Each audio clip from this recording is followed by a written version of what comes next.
Hi friends, ఈ వీడియోలో blue star company యొక్క ఏసీని మనమే సొంతంగా ఎలా క్లీన్ చేసుకోవాలో చూపిస్తాను చూడండి. కూలింగ్ మరియు పెర్ఫార్మెన్స్ అలాగే బిల్డ్ క్వాలిటీ విషయంలో బ్లూ స్టార్ ఏసీ చాలా బాగుంటుంది. అందువలన ఎక్కువ మంది బ్లూ స్టార్ ఏసీని ప్రిఫర్ చేస్తున్నారు. అయితే ఏ ఏసీ తీసుకున్నా సరే ఎప్పటికప్పుడు క్లీన్ చేయకపోతే కూలింగ్ అనేది సరిగా రాదు. ఏసీ ఇండోర్ యూనిట్ ను కనీసం 15 days ఒకసారైనా క్లీన్ చేస్తూ ఉండాలి. ఇలా చేయడం వలన కూలింగ్ అనేది పర్ఫెక్ట్ గా వస్తుంది. అలాగే ఏసీని ఎప్పటికప్పుడు క్లీన్ చేయడం వలన కొత్త ఏసీలా పనిచేస్తుంది. ముందుగా ఏసీ ఇండోర్ యూనిట్ ను క్లీన్ చేయడం కోసం ఈ ప్యానెల్ కు ఉన్న డోర్ ను ఇలా పైకి తీయాలి. ఈ డోర్ కు రెండు వైపులా అడ్జస్ట్మెంట్ గ్రిప్స్ అనేవి ఉంటాయి. ఇలా పైకి లాగితే డోర్ ఆటోమేటిక్ గా వచ్చేస్తుంది. అలాగే లోపల 2 ఫిల్టర్స్ ఉంటాయి. ఈ ఫిల్టర్స్ ను ఇలా పైకి మూవ్ చేసి బయటికి తీయాల్సి ఉంటుంది. చూడండి, ఈ ఫిల్టర్ పై ఎంత డస్ట్ ఉందో కదా. ఇప్పుడు సెకండ్ ఫిల్టర్ ను కూడా బయటికి తీయాలి.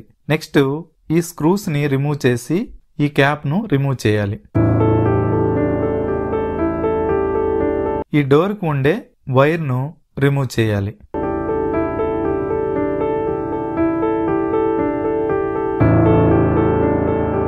తర్వాత ఇలా డోర్ ను బయటికి తీయాలి. ఇప్పుడు ఈ క్యాబిన్ కు దిగు ఉండే 4 స్క్రూస్ ని రిమూవ్ చేయాలి. ఈ స్వింగ్ డోర్ ను కూడా రిమూవ్ చేయాల్సి ఉంటుంది. దీన్ని తీసేటప్పుడు మాత్రం కాస్త జాగ్రత్తగా తీయాల్సి ఉంటుంది. క్యాబిన్ కు దిగువను కూడా 3 స్క్రూస్ ఉంటాయి. వాటిని కూడా రిమూవ్ చేయాలి. ఈ ప్యానెల్ కు పైన 2 గ్రిప్స్ అనేవి ఉంటాయి. ఇలా మూవ్ చేస్తూ తీస్తే చాలా ఈజీగా బయటకు వచ్చేస్తుంది. చూడండి, ఏసీ పైన ఎంత డస్ట్ ఉందో. ఇదంతా ఇప్పుడు క్లీన్ చేసి చూపిస్తాను చూడండి. క్లీన్ చేయడం కోసం ఒక జగ్గులో కొద్దిగా వాటర్ ని తీసుకుని దానిలో కాస్త షాంపూ వేసి ఇలా నొరగ వచ్చే వరకు కలపాలి. ఏదైనా బ్రష్ లేదా టూత్ బ్రష్ తో ఏసీ పైన ఉండే డస్ట్ మొత్తం క్లీన్ చేసుకోవాలి. బ్రష్ తో క్లీన్ చేసేటప్పుడు ఈ డైరెక్షన్ లో మాత్రమే క్లీన్ చేయాలి.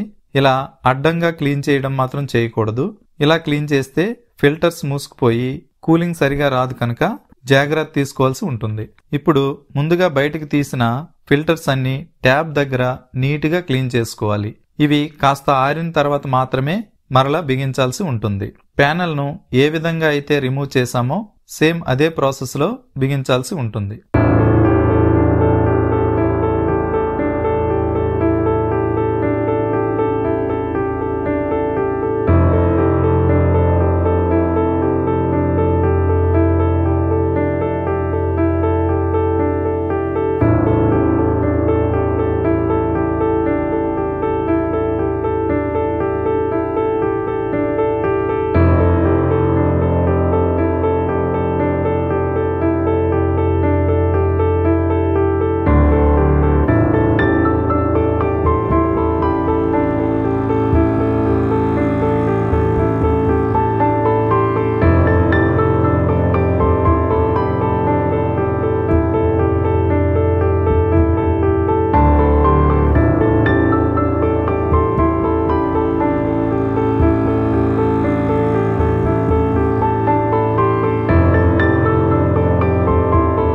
ఇప్పుడు ఏసీని ఆన్ చేస్తే కొత్తగా ఏసీ కొన్నప్పుడు కూలింగ్ ఏ విధంగా వస్తుందో సేమ్ అదే విధంగా ఉంటుంది. ఫ్రెండ్స్, మీరు లేటెస్ట్ గా వచ్చే ఏసీల్లో ఒక బెస్ట్ ఏసీని కొనాలనుకుంటే డిస్క్రిప్షన్ లో టాప్ 5 బెస్ట్ ఏసీస్ యొక్క అమెజాన్ మరియు ఫ్లిప్కార్ట్ లింక్స్ ఇచ్చాను. ఒకసారి చెక్ చేయండి. ఓకే ఫ్రెండ్స్, ఈ వీడియో మీకు నచ్చినట్లయితే లైక్ చేసి మీ ఫ్రెండ్స్ కు షేర్ చేయగలరు. అలాగే సబ్స్క్రైబ్ చేసి ప్రక్కనే మన బెల్ ఐకాన్ ని క్లిక్ చేయగలరు. Thanks for watching.